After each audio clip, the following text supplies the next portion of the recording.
हो या रेगिस्तान के सटे हुए इलाके हो, हमने पूरी तरह इंफ्रास्ट्रक्चर को एक सामर्थ्य देने का प्रयास किया है ताकि एकता के भाव को अभाव में से कारण कोई दूरी पैदा न हो, उसमें से बदलने का हमने काम किया। आदरणीय सभापति जी, युग बदल चुका है और हम नहीं चाहते हैं कि डिजिटल के क्षेत्र में हैव्स एंड हैव्स नॉट की स्थिति बन जाए। देश के लिए समान रूप से, और इसलिए दुनिया के अंदर बड़े गर्व के साथ हम कहते हैं कि भारत का जो डिजिटल इंडिया की जो सक्सेस स्टोरी है, उसका एक कारण है हमने टेक्नोलॉजी को डेमोक्रेटाइज करने का प्रयास किया है और उसी का भाग है ये हमारे संविधान निर्माताओं ने हमें दिशा दिखाई है कि हमने ऑप्टिकल फाइबर हिंदुस्तान की हर पंचायतों तक ले जाने का प्रयास किया है ताकि भारत की एकता को मजबूती देने में हमें ताकत मिले। आदरणीय सभापति जी, हमारा संविधान की अपेक्षा है एकता की, और इसी को ध्यान में रखते हुए हमने मातृभाषा के महात्म्य को स्वीकारा है। मातृभाषा को दबा करके हम देश के जनमानस को संस्कारित नहीं कर सकते, और इसलिए हमने न्यू एजुकेशन पॉलिसी में भी मातृभाषा को बहुत बल दिया है। और अब मेरे देश का गरीब का बच्चा भी मातृभाषा में डॉक्टर इंजीनियर बन सकता है, क्योंकि हमारा संविधान सबसे पीछे है, उनकी सबसे दरकार करने का हमें आदेश देता है।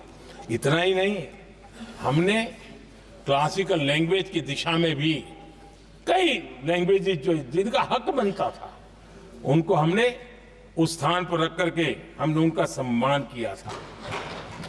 देश भर में एक भारत श्रेष्ठ भारत का अभियान देश के एकता को मजबूत, नई पीढ़ी को वो संस्कारित करने का काम हमारी तरफ से चल रहा है। आदरणीय सभापति जी, काशी तमिल संगमम और तेलुगु काशी संगमम ये आज एक बहुत बड़ा इंस्टीट्यूशनलाइज हुआ है और समाज के निकटता को मजबूती देने का एक सांस्कृतिक प्रयास भी हमारा चलता रहा है, क्योंकि उसका कारण यही है कि संविधान की मूल धारा में भारत की एकता का महात्म्य स्वीकार किया गया है और उसको हमें बल देना चाहिए। आदरणीय सभापति जी,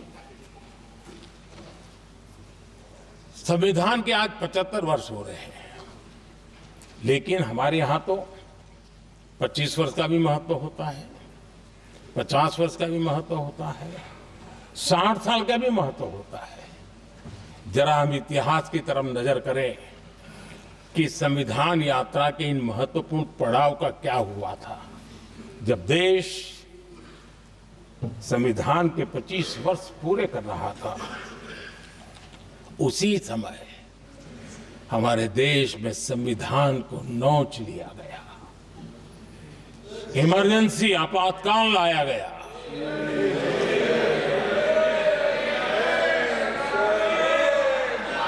संवैधानिक व्यवस्थाओं को समाप्त कर दिया गया, देश को जेल खाना बना दिया गया, नागरिकों के अधिकारों को लूट लिया गया, प्रेस की स्वतंत्रता को ताले लगा दिए गए, और कांग्रेस के माथे पर जो पाप है ना, वो कभी भी धुलने वाला नहीं है, कभी भी धुलने वाला। यह सिर्फ हिंदुस्तान, दुनिया में जब जब लोकतंत्र की चर्चा होगी, कांग्रेस के माथे का ये पाप कभी धुलने वाला नहीं है, क्योंकि लोकतंत्र का गला घोंट दिया गया था। भारत के संविधान निर्माताओं की तपस्या को मिट्टी में मिलाने की कोशिश की गई थी। आदरणीय सभापति जी, जब 50 साल हुए तब क्या भुला दिया गया था? जी नहीं, अटल बिहारी वाजपेयी जी की सरकार थी और 26 नवंबर को 2000 देश भर में संविधान का 50वां वर्ष मनाया गया था। अटल बिहारी वाजपेयी जी ने प्रधानमंत्री के नाते राष्ट्र को एक विशेष संदेश दिया था।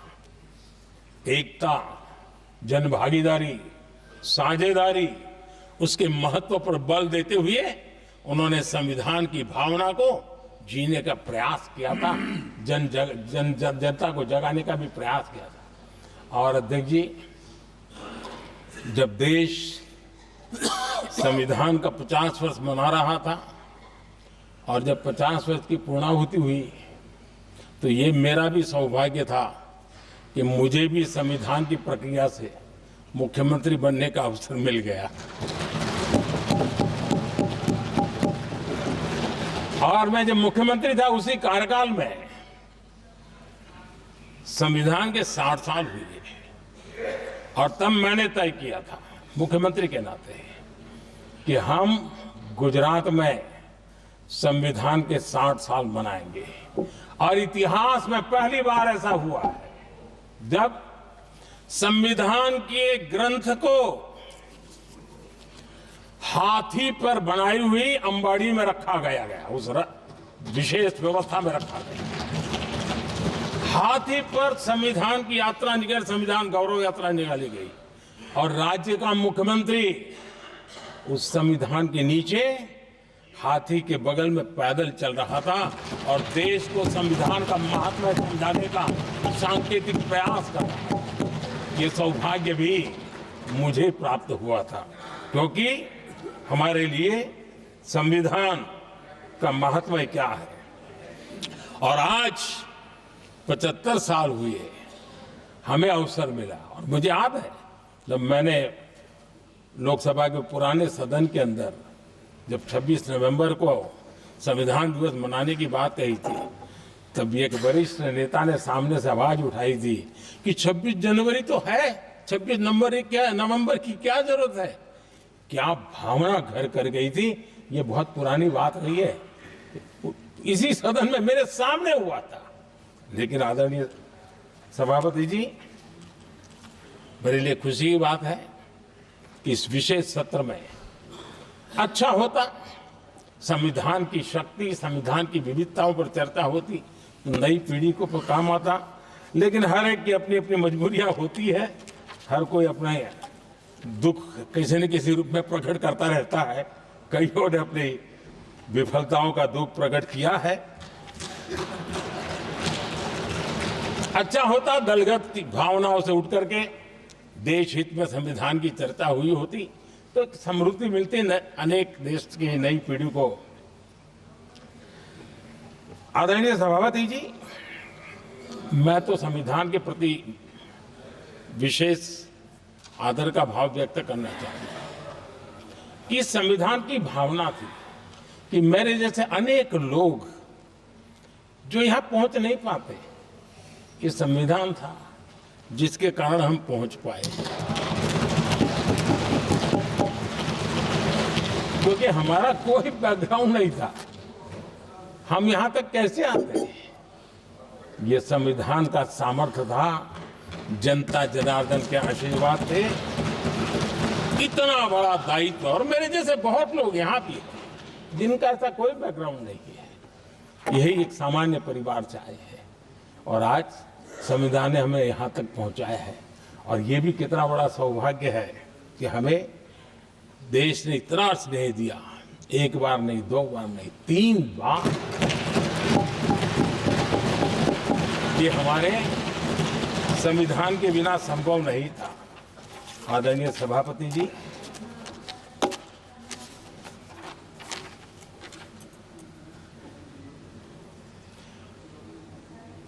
उतार चढ़ाव तो आए, कठिनाइयां भी आई, रुकावटें भी आई, लेकिन मैं फिर एक बार देश की जनता को नमन करता हूं कि देश की जनता पूरी ताकत के साथ संविधान के साथ खड़ी रही।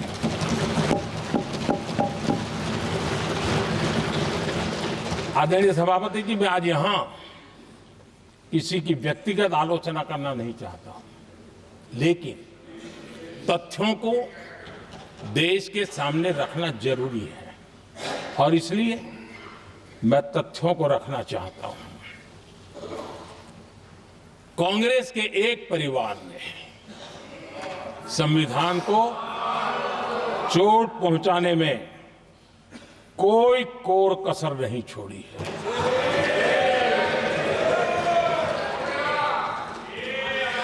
और मैं इसलिए एक परिवार का उल्लेख करता हूं कि 75 साल की हमारी यात्रा में 55 साल एक ही परिवार ने राज किया है।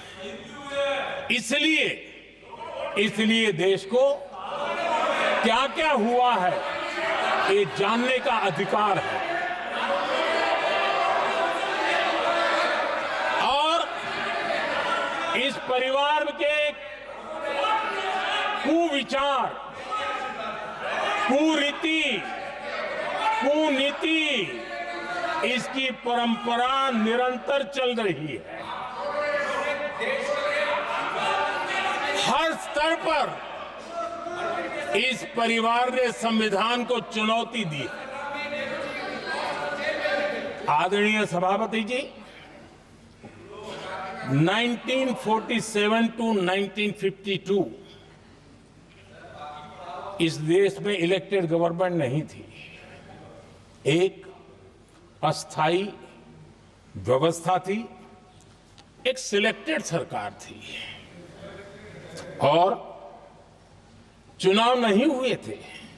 और जब तक चुनाव न हो तब तक एक इंटरिम व्यवस्था के रूप में कोई खाका खड़ा करना चाहिए, किया गया था। 1952 के पहले राज्यसभा का भी गठन नहीं हुआ था, राज्यों में भी कोई चुनाव नहीं थे, जनता का कोई आदेश नहीं था।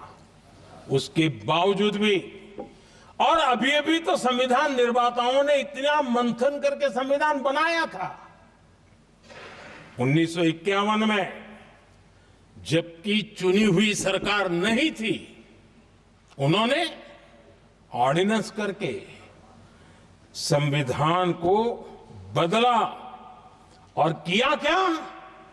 अभिव्यक्ति की आजादी पर हमला कर दिया गया।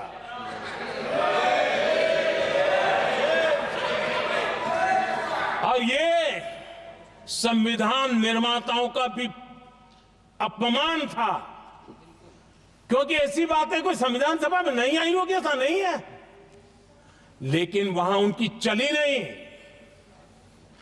तो बाद में जैसे ही मौका मिला, उन्होंने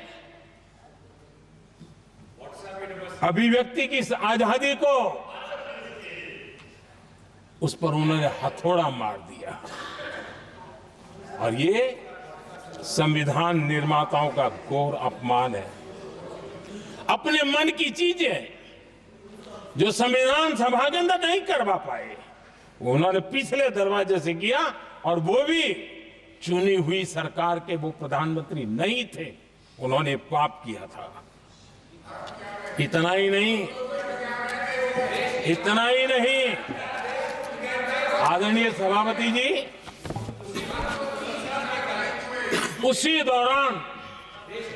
दौरान उस समय के प्रधानमंत्री पंडित नेहरू जी ने मुख्यमंत्रियों को एक चिट्ठी लिखी थी।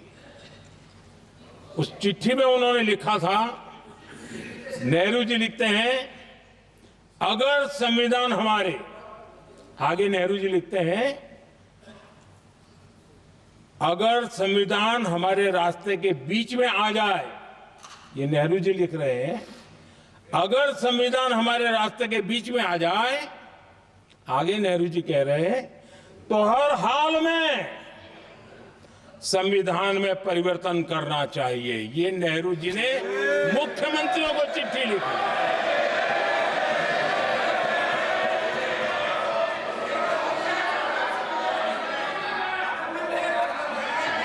और आदरणीय सभापति जी,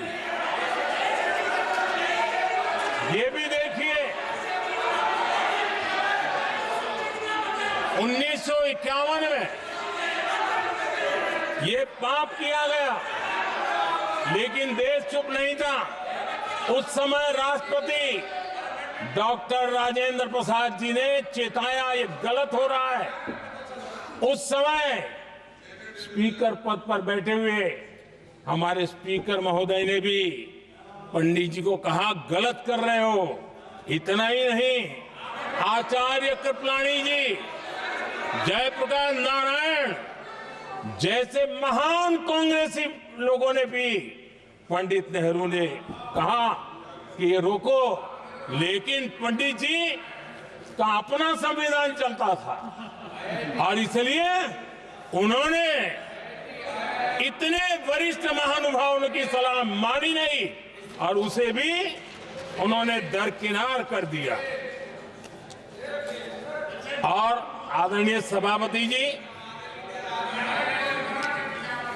ये संविधान संशोधन करने का ऐसा खून कांग्रेस के मुंह लग गया कि समय समय पर वो संविधान का शिकार करती रही। ये खून मुंह पे लग गया। इतना ही नहीं, संविधान के स्पिरिट को लहूलुहान करती रही। आदरणीय सभापति जी, करीब 6 दशक में 75 बार संविधान बदला गया। आदरणीय सभापति जी, जो बीज देश के पहले प्रधानमंत्री जी ने बोया था, उस बीज को खाद पानी देने का काम एक और प्रधानमंत्री ने किया। उनका नाम था श्रीमती इंदिरा गांधी।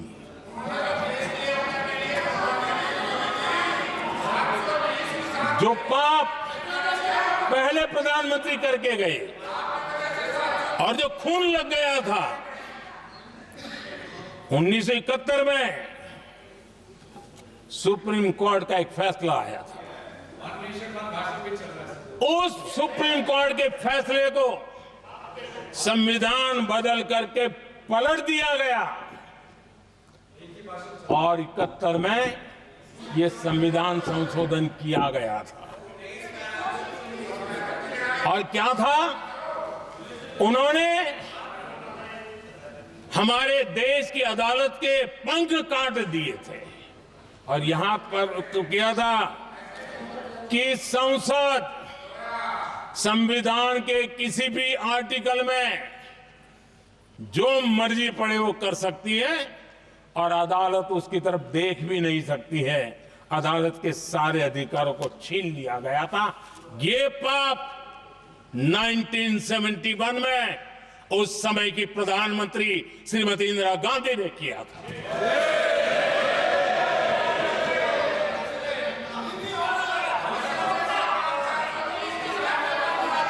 और इस परिवर्तन ने इंदिरा जी की सरकार को मौलिक अधिकारों को छीनने का और न्यायपालिका पर नियंत्रण करने का अधिकार दिया, सक्षम बना दिया था।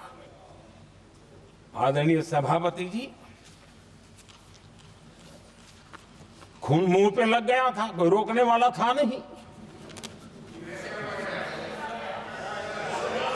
और इसलिए जब इंदिरा जी के चुनाव को